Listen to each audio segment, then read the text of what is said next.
Te juro que nunca fue solo una apuesta, ahora sí estoy enamorada de ti, fue lo último que me dijo antes de que la seguridad del centro comercial se la llevara llorando, mientras mi familia, su familia y medio mundo la miraban como si fuera un monstruo. Hilo Rojo Stories. Y pensar que todo empezó con un mensaje de "¿y si salimos algún día?", que yo creí que era el comienzo de mi gran historia de amor, y en realidad era el inicio de la humillación más grande de mi vida. Ese día en el centro comercial fue el clímax de todo. Yo tenía el celular en la mano, el audio abierto, el altavoz puesto, y la voz de una de sus mejores amigas sonando tan claro que hasta el señor de las palomitas lo escuchó. Obvio que fue una apuesta, güey. ¿Quién en su sano juicio saldría con él si no? Ya cumpliste, lleva más de 3 meses, págame la cena. El silencio que se hizo alrededor fue tan pesado que sentí que el aire se volvía cemento. Ella, mi novia, la que juraba que yo era el hombre más bueno que había conocido, se quedó blanca como papel. Yo solo alcancé a decir: 3 meses, Alicia, una apuesta de 3 meses conmigo, eso soy para ti. Y mientras ella tartamudeaba "no es lo que parece", mi mamá se levantó de la mesa con los ojos llenos de lágrimas, mi hermana apretaba los puños, y el papá de Alicia la miraba con una mezcla de furia y vergüenza. En ese momento, yo todavía no sabía que lo que iba a hacer después me iba a cambiar la vida, y la suya también. Tengo 24 años y toda mi vida me han repetido que soy buena gente. No guapo, no interesante, no carismático. Buena gente. El clásico chico que te ayuda con la tarea, te presta apuntes, te acompaña a tu casa, pero al que nunca escoges como primera opción para nada que no sea un favor. Siempre he sido un poco tímido, algo introvertido, y, para ser honesto, con muchas inseguridades sobre mi apariencia. Conocí a Alicia en la universidad, en una materia optativa de proyectos sociales. Ella era todo lo contrario a mí, extrovertida, risueña, siempre rodeada de gente. Tenía este tipo de presencia que hacía que todo el salón se diera cuenta cuando entraba. Yo la veía como algo inalcanzable, alguien que solo estaba en mi mismo salón por un error administrativo del universo. Durante meses, lo máximo que intercambiamos fueron saludos y comentarios de clase. ¿Tienes el PDF de la lectura? ¿Me pasas las diapositivas? Cosas así. Y yo ya estaba contento con eso. Hasta que un día, después de una exposición, se acercó, se sentó a mi lado y me dijo: deberías hablar más en clase, hablas bien. Me sorprende que seas tan callado. Esa frase se me quedó grabada.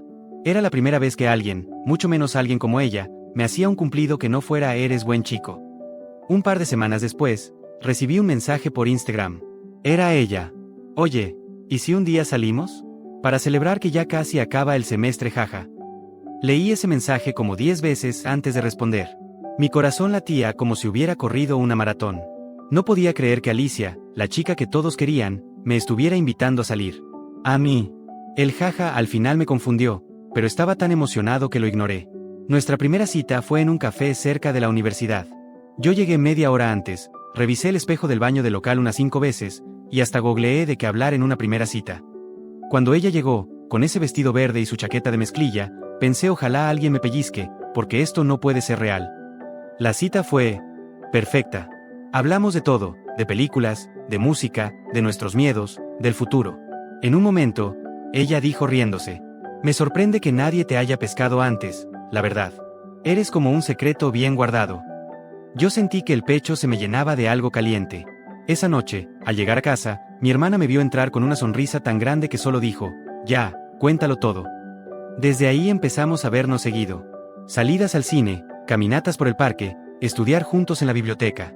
Después de un mes, en un mirador de la ciudad, ella me tomó la mano y me preguntó si quería ser su novio. Yo casi digo que sí antes de que terminara la frase. En mi cabeza, por primera vez, algo me estaba saliendo bien. Los primeros 2 meses de relación fueron los más felices que he tenido. Nos escribíamos buenos días y buenas noches, hablábamos varias veces al día, ella me presentaba como su novio orgullosamente ante sus amigos. Recuerdo una vez que un amigo suyo, en broma, dijo: no sabía que te gustaban los chicos así, tan tranquilos. A lo que ella respondió, mirando hacia mí: pues sí, ya me hacía falta alguien que no fuera un desastre. Yo me lo tomé como un cumplido, pero hubo algo en el tono del amigo que me dejó una espinita. Fue la primera vez que sentí que, para algunos, yo no pegaba con ella. Con el tiempo, empecé a notar pequeños detalles que no me cuadraban. Cuando estábamos con su grupo de amigas, había miradas raras, susurros y risitas que se detenían en seco cuando yo volteaba. Una vez, una de ellas, Camila, comentó: «Guau, Ali, sí que te gustan los retos, ¿eh?». Todas se rieron, y cuando pregunté qué retos, cambiaron de tema de inmediato. Esas cosas se sumaban a pequeños chistes que no entendía del todo. Un acuérdate de pagar la cena entre risas, un ya llevas más de lo que apostamos que escuché de refilón, y que cuando pregunté me dijeron que hablaban de una serie. Yo quería confiar. No quería ser el novio paranoico. El primer gran golpe vino una tarde en su departamento. Habíamos quedado para cocinar juntos. Ella fue a la tienda y dejó su laptop abierta en la mesa, porque estábamos escuchando música. Mientras yo picaba verduras, sonó una notificación de WhatsApp en su computadora. Apareció un mensaje emergente de un grupo llamado Las Basuras con varios emojis de risa.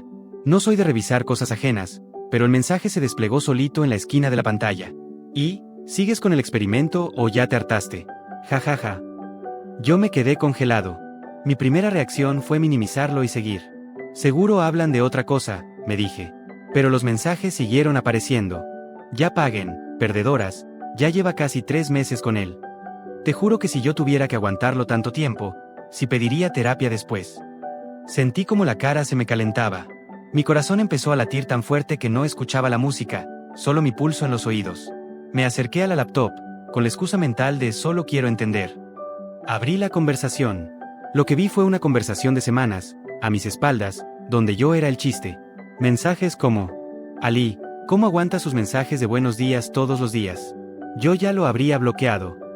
Ya casi cumples, amiga, te toca pagar nosotras la próxima salida. Apostaste 3 meses, ¿no? Cuando acabes, hazlo bonito, igual es buena gente, pero qué risa que aceptaste el reto. No pude seguir leyendo. Sentí ganas de vomitar. En ese momento, escuché la puerta abrirse. Ella entró, sonriente, con las bolsas de la tienda. Compré helado también, por si nos da antojo después, dijo. Me vio la cara y se detuvo. ¿Qué pasó? Yo no podía ni articular palabras. Solo señalé la pantalla. Su expresión cambió al instante.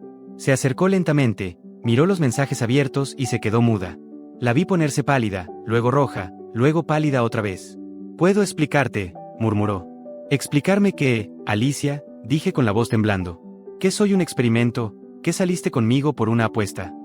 Ella negó con la cabeza muy rápido, como si quisiera que el tiempo retrocediera. «No, no, no, al principio sí fue una cosa tonta, pero se me salió de las manos. Yo no pensaba que esto llegara tan lejos». Esa frase me terminó de rematar. «¿Esto? ¿Te refieres a mí como, esto?». Se le llenaron los ojos de lágrimas. Al principio fue en serio una estupidez de la que me arrepiento. Estábamos en una fiesta, yo ya te había visto y me parecías lindo, pero mis amigas empezaron a burlarse, que eras muy X, que seguro eras virgen, que si de verdad era capaz de andar contigo. Terminó en una apuesta. Yo no podía creer lo que estaba escuchando. ¿Y qué apostaron?, pregunté, casi por inercia. Que no duraba 3 meses, susurró. Si lo lograba, ellas me pagaban un viaje de fin de semana y una cena. Si no, yo se los pagaba a ellas. Ahí, algo en mí se rompió. Todo lo bonito que había vivido esos 3 meses se ensució de golpe, como si alguien hubiera arrojado pintura negra sobre un cuadro que estaba cuidando con cariño. ¿Y cuándo pensabas decírmelo?, pregunté. Te lo iba a decir, respondió entre sollozos. Te lo juro que te lo iba a decir, pero empecé a quererte de verdad y me dio miedo que me dejaras. Eso ya no es una apuesta, yo sí te quiero de verdad, de verdad. La miré, con la cara mojada sin darme cuenta de cuando había empezado a llorar. ¿Sabes qué es lo peor?, dije. Que por un segundo, estoy tan acostumbrado a sentirme menos, que una parte de mí quiere creerte. Y aún así, no puedo. Ese día no hubo cena, ni helado, ni risas. Solo hubo una frase mía antes de irme. Vete acostumbrando a que el experimento se cancele. Y me fui. Los días siguientes fueron un infierno. Ella no dejó de escribirme. Mensajes, audios, correos. Por favor, háblame. Necesito que me escuches. Estoy yendo a terapia, te lo juro. Yo las leía, pero no respondía. Por fuera, intentaba seguir con mi vida, ir a clases, hacer tareas, trabajar. Por dentro, me sentía como si alguien hubiera arrancado una parte de mí y la hubiera pisoteado delante de todos. Mis amigos, los pocos que tengo, querían lincharla. Mi mejor amigo, Diego, fue el primero en decir: tenemos que contarle a todos lo que hizo, que nadie se acerque a esa tipa. Pero yo no quería hacer nada impulsivo. No todavía. Lo que sí decidí fue algo más frío y calculado. Si ella me convirtió en un juego delante de sus amigas, iba a ver cómo se sentía que la gente la viera tal y como era, sin filtro. No era venganza por despecho, o eso me repetía, era justicia. Me tomó una semana reunir valor, pruebas y plan. Guardé capturas de pantalla de la conversación del grupo Las Basuras donde hablaban de la apuesta. Guardé los mensajes de ella admitiendo que se había empezado como una apuesta. Guardé todo. El detonante final fue cuando su papá me llamó. No tenía idea de cómo había conseguido mi número. Hola, tú eres Daniel, ¿verdad? Dijo con voz seria. Sí, respondí, incómodo. Soy el papá de Alicia, ¿podemos hablar? Mi hija está destrozada. No quiero justificar nada, pero al menos escucharla. Yo dudé. Una parte de mí no quería tener nada que ver con ellos.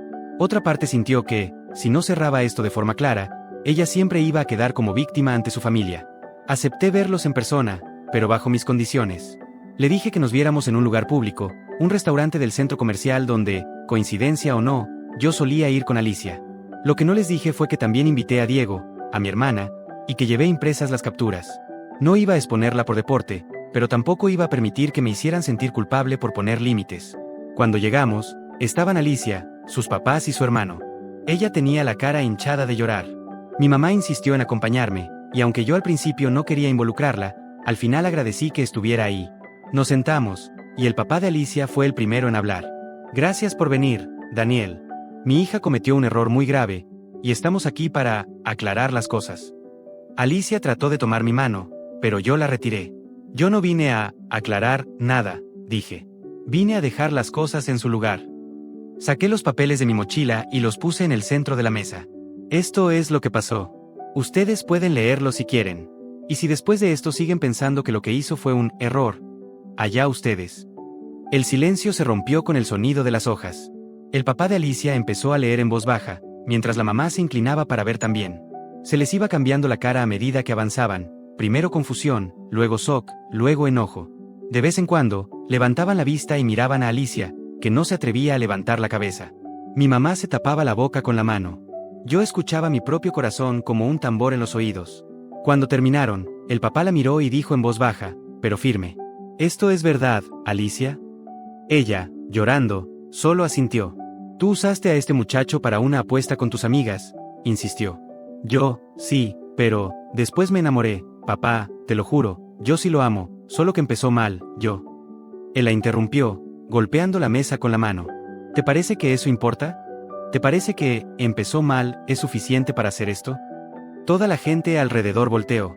Yo me hundí en la silla, no porque me diera vergüenza que lo supieran, sino porque revivirlo en voz alta era como abrir la herida de nuevo. Mi mamá intervino, con la voz quebrada. Lo que más duele es que mi hijo siempre ha tenido inseguridades. Por primera vez lo vi feliz. Y ahora tengo que verlo preguntándose si alguna vez alguien lo va a querer de verdad. Alicia empezó a hiperventilar. Yo sí lo quiero de verdad, se los juro, yo ya no pensaba en la apuesta, para mí él ya era mi novio de verdad. Yo la miré, sintiendo una mezcla extraña de amor residual y asco. ¿Sabes qué es lo irónico, Alicia? Que si desde el principio me hubieras visto como una persona y no como una broma, tal vez esto habría tenido futuro. Pero tú decidiste que mi dignidad era un juego. Ahí fue cuando hice lo que muchos pensarán que fue demasiado, y otros dirán que fue poco. Saqué mi celular, abrí el audio que me había mandado una de sus amigas, esa misma que se burlaba. Lo acerqué al centro de la mesa y activé el altavoz. La voz de Camila se escuchó clara y fuerte. Obvio que fue una apuesta, güey. ¿Quién en su sano juicio saldría con él si no? Ya cumpliste, lleva más de 3 meses, págame la cena. La mesa de al lado dejó de comer. Una niña en la mesa de atrás se quedó mirando. El mesero que pasaba se detuvo un segundo. El papá de Alicia apretó la mandíbula. La mamá se llevó la mano al pecho. Mi mamá empezó a llorar en silencio. Alicia se tapó la cara con las manos. ¿Por qué hiciste eso?, sollozó. Porque así sonaba mi vida para ustedes, ¿no? Un chiste fuerte, pero chiste al fin. Pues ahora el chiste tiene público. El papá se levantó de golpe. Esto se acabó. En cuanto lleguemos a la casa, me vas a dar el celular, la computadora, todo. Y vas a decirles a tus amigas que vengan a explicarme en mi cara lo que hicieron. Alicia intentó detenerlo. Papá, no, por favor, no, van a pensar que eres una abusadora. Porque eso es lo que hiciste. Abusaste de la confianza de alguien que no te había hecho nada. En ese momento, ella se aferró a mí. Se arrodilló al lado de mi silla, sin importarle el lugar ni la gente. Daniel, por favor, no me dejes. Por favor, dame una oportunidad. Te juro que puedo arreglar esto, voy a cortar a todas, voy a cambiar, haz lo que quieras, pero no me dejes. Su llanto era desesperado, de esos que salen del estómago. Por un segundo, vi a la chica del vestido verde del primer día, la que me dijo que era un secreto bien guardado. Y me dolió. Me dolió como nunca nada me había dolido. Pero también vi al chico que miraba esas conversaciones donde lo llamaban experimento. Y supe que tenía que elegir. La miré a los ojos, mientras todo el restaurante nos observaba. Sentí la mano de mi mamá en mi hombro, como un ancla. Alicia, dije despacio, tratando de que la voz no me temblara. Sé que estás arrepentida. Y sé que, en tu cabeza, esto se te fue de las manos. Pero yo no puedo construir una relación sobre una apuesta. No puedo dormir con alguien sabiendo que un día fui un juego para ella. Ella negó, sollozando. Ya no eres un juego, te lo juro por mi vida. Tal vez no ahora, respondí. Pero siempre lo fuiste al principio. Y yo, necesito ser la primera opción de alguien desde el principio, no el plan que ganó una cena gratis. Me levanté. Alicia intentó sujetarme del brazo. Por favor, no me humilles más, susurró. La miré con una calma que ni yo sabía que tenía. No soy yo quien te humilla, Alicia. Tú te pusiste aquí sola desde que decidiste que mi corazón valía una apuesta. Solté su mano con cuidado. Me volví hacia sus papás y dije, lo que hagan con esto es asunto suyo. Yo ya hice lo que tenía que hacer. Y me fui, con mi mamá y mi hermana a mi lado, y Diego siguiéndonos unos pasos atrás. Detrás de mí, todavía escuchaba su llanto, la voz de su papá llamándola por su nombre completo, y el murmullo de la gente. Lo brutal no fue solo ese momento público. Fue lo que vino después. En los días siguientes, me llegaron capturas de gente que había estado en el restaurante. Comentarios en grupos de la universidad. ¿Supieron lo de Alicia? ¡Qué fuerte lo que hizo! Pobre chico. Yo no había publicado nada en redes, no había contado la historia más allá de mi círculo cercano. Pero el rumor corrió solo. Lo único que hice fue, cuando algunas de sus amigas empezaron a hablar mierdas de mí, exagerado, dramático, machito dolido, mandarles las capturas de sus propias conversaciones. Sin insultos, sin comentarios. Solo un esto es lo que pasó. La reacción fue un caos que apenas alcancé a dimensionar. Los papás de Alicia citaron a las amigas en su casa. Me enteré por un mensaje del mismo papá, que me escribió después. Solo quería que supieras que ninguna de esas niñas pone un pie en mi casa otra vez. Mi hija va a enfrentar las consecuencias de sus actos. Lo siento de verdad, hijo. Alicia me mandó un último mensaje largo, donde decía que la habían castigado, que la habían obligado a cerrar redes, que había perdido a casi todas sus amigas. Terminaba con: si tu objetivo era destruirme, lo lograste. Pero aún así te sigo amando. Me quedé viendo esa frase mucho rato. No respondí, porque la verdad es que mi objetivo nunca fue destruirla. Yo solo quería que dejara de sentir que podía jugar con la gente sin que nada pasara. Aún así, cargué con culpa. ¿Qué tanto de lo que pasó después fue responsabilidad mía? En mi vida, las cosas también cambiaron. Durante meses, me costó muchísimo confiar en alguien.